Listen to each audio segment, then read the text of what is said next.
Don't want to fix it alone? Call RVFix to get virtual assistance from a master technician today.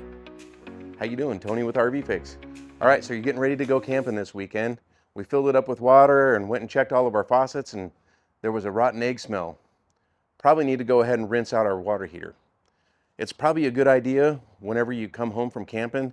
We usually drain all the fresh water tanks and everything, but it's probably not a bad idea to go ahead and pull the plug on the water heater too, because that water can sit around in there, and if it sits for a couple of weeks, it'll start to smell.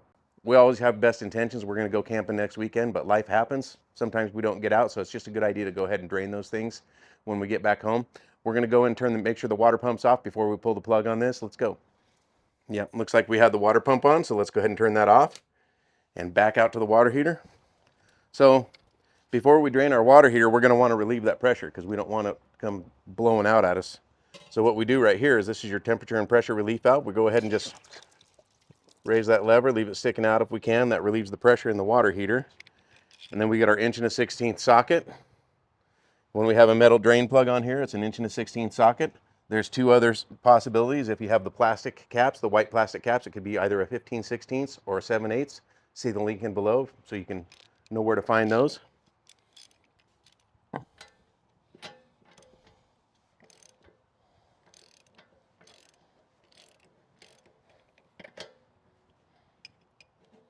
You're gonna get wet.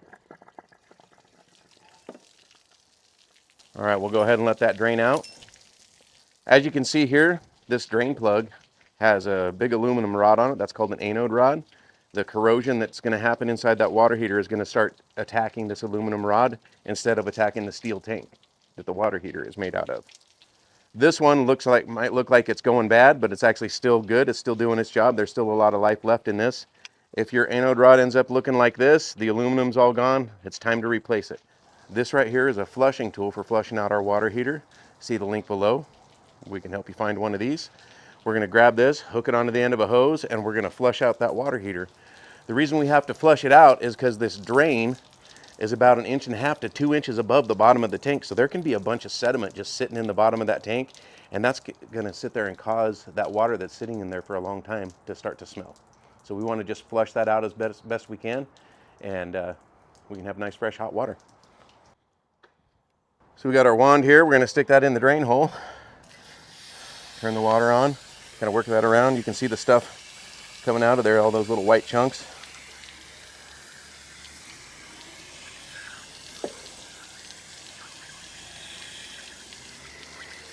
Make sure you're working that around in there.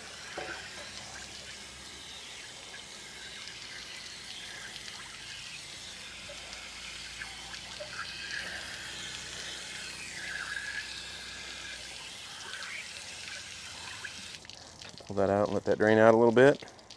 Looks like we got nice clear water coming out of there. We should be good to go. We'll go ahead and put that plug back in there and fill it up. Get ready to go camping.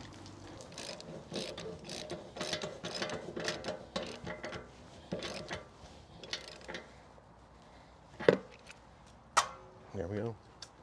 Thanks for watching. If this video didn't solve your problem, don't worry, we're here to help. Give us a call at 1-844-66-RVFix. We'll diagnose your issue quickly with a master technician on a video call, get any parts and warranty processed, and if needed, we'll coordinate a service center or mobile technician to get you fixed. We'll handle it all so you can get back to camping.